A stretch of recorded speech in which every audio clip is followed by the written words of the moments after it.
मैं आर के सिंह कक्षा 5 की सामाजिक विज्ञान की कक्षा में आपका स्वागत करता हूं। आइए अध्याय 17 1857 का स्वतंत्रता संग्राम ये हम जानते हैं इसके बारे में। आज से सैकड़ों वर्ष पहले भारत एक समृद्ध देश था। यहाँ का सूती कपड़ा, रेशम, मसाले तथा दस्तकारी का काम विश्व भर में प्रसिद्ध था। इसलिए दूर दूर से लोग यहाँ व्यापार करने आते थे। अरब, यूनान तथा रोम के व्यापारी सैकड़ों वर्ष से भारत के साथ व्यापार कर रहे थे। समय के साथ साथ यूरोप के देशों ने भी भारत के साथ व्यापारिक संबंध बना लिए थे। सबसे पहले पुर्तगाल ने भारत के साथ व्यापार करना आरंभ किया।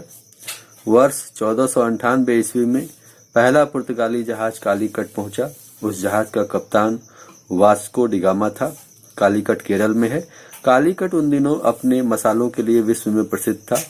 कालीकट के राजा ने यह सोचा कि पुर्तगालियों के साथ व्यापार करने से दोनों देशों को लाभ होगा। उन्हें व्यापार करने की अनुमति भारत में दे दी। धीरे धीरे पुर्तगालियों ने राजा को इस बात के लिए मजबूर कर दिया कि वह उनके अलावा दूसरे देशों को वहां व्यापार न करने दे। उन दिनों भारत के पश्चिमी तट पर छोटे छोटे राज्य थे। पुर्तगालियों ने वहां के राजाओं को आपस में लड़वाना आरंभ कर दिया। वे लोग कूटनीति का प्रयोग करके दोनों में से एक राजा का साथ देते थे और जीत जाने पर उस राजा को अपने प्रभाव में लेकर उससे अपनी शर्तें मनवाने में कामयाब हो जाते थे। वे उस राजा के राज से कच्चा माल बहुत कम कीमत पर खरीदते थे और उन्हें तैयार माल को ऊंची कीमत पर बेचते थे। युद्ध में सहायता के बदले वे उस राजा को कर भी नहीं देते थे। इस प्रकार पुर्तगाली बहुत कम समय में काफी समृद्ध हो गए। जब यूरोप के अन्य देशों ने यह देखा तो वे भी भारत के साथ व्यापार करने के लिए आगे आए। धीरे धीरे हॉलैंड, इंग्लैंड, फ्रांसीसी लोग भी व्यापार करने भारत आने लगे। उन लोगों ने भी पुर्तगालियों की नीति का अनुसरण करना आरंभ कर दिया। परस्पर प्रतियोगिता के कारण उनमें आपस में लड़ाइयां होने लगी। अंत में अंग्रेजों ने सभी यूरोप के निवासियों को भारत से भागने के लिए विवश कर दिया। वर्ष 1916 में कुछ धनी अंग्रेज व्यापारियों ने इंग्लैंड की सरकार से भारत के साथ व्यापार करने की अनुमति प्राप्त कर ली। भारत से व्यापार करने के लिए उन्होंने एक कंपनी बनाई जिसका नाम था east India company. East India company ने भारत में कई जगह अपने गोदाम बनवाए। पहला गोदाम सूरत में बनाया गया। उन दिनों सूरत अंतर्राष्ट्रीय व्यापार का एक बड़ा केंद्र था। बाद में उन्होंने चेन्नई, कोलकाता तथा मुंबई में भी अपने गोदाम बनाए।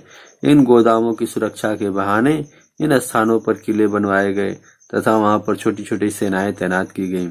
बंगाल में उन दिनों नवाब सिराजुद्दौला का शासन था।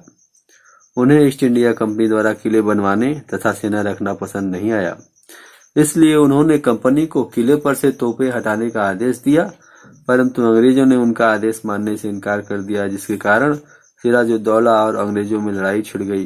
यह लड़ाई सन 1757 में प्लासी नामक स्थान पर लड़ी गई। इस लड़ाई में सिराजुद्दौला की हार हुई, जिसके कारण बंगाल में अंग्रेजों का दबदबा बढ़ गया और ये लड़ाई प्लासी के युद्ध के नाम से मशहूर हुई। उस समय भारत में कई छोटे छोटे राज्य थे। उनके शासक प्रायः आपस में ही लड़ते रहते थे। अंग्रेजों ने अवसर का लाभ उठाया। वह किसी एक राजा की सहायता करते, दूसरे को परास्त कर देते थे। जीतने वाले राजा से वे तरह तरह के लाभ उठाते थे। इस तरह की सौदेबाजी से अंग्रेजों को धन तथा शक्ति दोनों का लाभ होने लगा।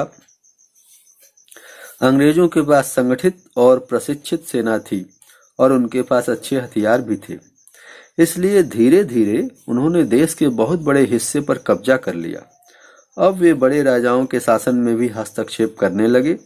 कई छोटे राजाओं से उन्होंने इस प्रकार संधियां की कि वे नाम मात्र के राजा बनकर रह गए। अंग्रेजों ने फूट डालो और शासन करो की नीति अपनाकर भारत में अपने प्रभाव का विस्तार करना आरंभ कर दिया। यदि कोई राजा निसंतान मर जाता था तो अंग्रेज उसके राज्य पर कब्जा कर लेते थे। भारत के राजाओं को आपस में संधि करने का कोई अधिकार नहीं था। इस तरह अंग्रेजों ने भारत के अधिकांश भूभाग पर अपना अधिकार जमा लिया। अंग्रेजों ने शासकों के साथ साथ भारत की जनता को भी सताना आरंभ कर दिया। बिहार के कुछ भागों के किसानों को उन्होंने नील की खेती करने के लिए मजबूर कर दिया। नील का प्रयोग इंग्लैंड की कपड़ा मिलों में रंगाई के लिए किया जाता था। उन गरीब किसानों को नील की खेती की कोई आवश्यकता नहीं थी। वह तो अपने खेतों में अनाज उगाना चाहते थे, परंतु अंग्रेजों ने उन्हें नील की खेती करने के लिए मजबूर कर दिया। उन्हें इस बात के लिए भी मजबूर कर दिया कि वे नील को कम कीमत पर अंग्रेजों को ही बेचें। इस प्रकार अंग्रेजों के राज में भारतीय किसानों की दशा और भी खराब हो गई। अंग्रेजों ने छोटे छोटे उद्योग धंधों को भी चोट पहुंचाई। वे मैनचेस्टर की मिलों में तैयार कपड़ों को कम दामों पर भारतीय बाजार में बेचने लगे। इसके परिणाम स्वरूप भारतीय बुनकर बेरोजगार हो गए और भारतीय हथकरघा उद्योग को भारी धक्का पहुंचा।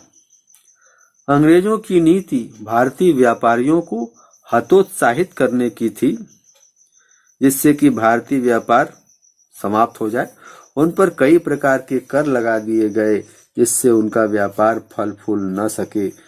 अंग्रेज भारतीयों के रीति रिवाजों में भी हस्तक्षेप करने लगे। उन्होंने सती प्रथा, बाल विवाह पर रोक लगा दी। भारतीय इसे अपने धर्म में हस्तक्षेप समझने लगे। इस प्रकार अंग्रेजों की नीतियों के कारण भारत के किसान, मजदूर, राजा, नवाब सभी दुखी थे। समय समय पर वे अपनी अप्रसन्नता प्रकट करते रहते थे। उनकी अप्रसन्नता और अंग्रेजी शासन के प्रति क्षोभ 1857 के विद्रोह का कारण बना।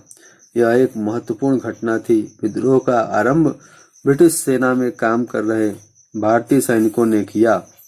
भारतीय सैनिकों के असंतोष के कई कारण थे। उन्हें अंग्रेज सैनिकों से कम वेतन दिया जाता था तथा उन्हें विदेशों में युद्ध करने के लिए भेजा जाता था। योग्य होने पर भी उन्हें अच्छे पद नहीं दिए जाते थे। इन सब बातों के कारण उनके मन में अंग्रेजों के प्रति घृणा उत्पन्न हो गई। इस क्रांति की आग मेरठ में उस समय लगी जब भारतीय सेना को एनफील्ड राइफल दी गई। कहा जाता है कि उस राइफल के कारतूस में सूअर तथा गाय की चर्बी लगी होती थी। उस कारतूस को मुंह से खोलना पड़ता था। भारतीय सैनिक समझते थे कि कारतूस में चर्बी जानबूझकर लगाई जाती थी ताकि हिंदू मुस्लिम सैनिकों को दुख पहुंचे। इसके परिणाम स्वरूप हिंदू और मुसलमान सैनिक अंग्रेजों से नाराज हो गए। उन्होंने उनका आदेश मानने से इनकार कर दिया। मेरठ में एक सैनिक मंगल पांडे ने अपने वरिष्ठ अधिकारी को गोली मार दी। अंग्रेजों ने मंगल पांडे और उसके साथियों को मृत्यु दंड दिया, लेकिन वे विद्रोह का तत्काल दमन न कर सके। धीरे धीरे यह विद्रोह उत्तरी तथा मध्य भारत में फैल गया। आम जनता भी सैनिकों के साथ हो गई। विद्रोहियों ने मुगल बादशाह बहादुर शाह जफर को अपना प्रधान नेता बनाया। देश के विभिन्न भागों में अलग अलग लोगों ने विद्रोह का नेतृत्व किया।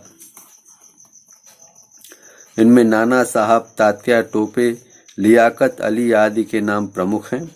इस युद्ध में स्त्रियों ने भी अंग्रेजों के विरुद्ध युद्ध में बढ़ चढ़कर हिस्सा लिया, जिनमें झांसी की रानी लक्ष्मीबाई और बेगम हजरत महल ने अपनी वीरता की अनोखी मिसाल दी। अंग्रेजों ने इस विद्रोह को क्रूरता से दबा दिया। उन्होंने अंतिम मुगल बादशाह बहादुर शाह जफर के दोनों पुत्रों के सिर धड़ से अलग करवा दिए तथा उन्हें भी देश से बाहर म्यांमार, जिसका पुराना नाम बर्मा है, की एक जेल में कैद कर दिया। रानी लक्ष्मीबाई और तात्या टोपे वीर गति को प्राप्त हुए तथा नाना साहब नेपाल चले गए। बेगम हजरत महल को नजरबंद कर दिया गया। हजारों लोगों को गोलियों से भून डाला गया।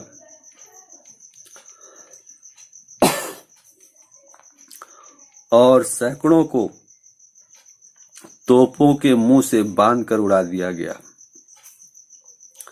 हजारों को फांसी पर लटका दिया गया। गांव के गांव जला डाले गए। लेकिन इस युद्ध का अंतिम परिणाम कंपनी शासन का अंत हुआ। भारत का शासन अंग्रेज सरकार ने अपने हाथ में ले लिया। भारत के राजाओं को ब्रिटिश महारानी के प्रतिनिधि के देखरेख में अपने अपने राज्य का शासन चलाने की अनुमति दे दी गई। ब्रिटिश सरकार ने भारत में अपने प्रतिनिधि की नियुक्ति की, जिसे वायसराय कहते थे, किंतु भारत के लोगों की स्थिति में कोई सुधार नहीं आया। उन पर अत्याचार अब भी जारी थे। मात्र अंग्रेज व्यापारियों की जगह अंग्रेज शासकों ने ले ली थी। सन 1857 की क्रांति ने लोगों के दिलों में स्वतंत्रता की ललक पैदा कर दी थी। अंग्रेज लाख प्रयास करने के बाद भी उसे दबा नहीं पाए। वे इस चिंगारी को जितना दबाने की कोशिश करते, वह उतनी प्रबल होती गई। भारतीय विचारकों ने अपने अपने लेखों द्वारा इस चिंगारी में घी डालने का काम किया। इसी के साथ यह पाठ पूर्ण होता है। अब हम आपको अगले लेक्चर में मिलेंगे। आप हंसते रहें, मुस्कुराते रहें। जय हिंद, जय भारत।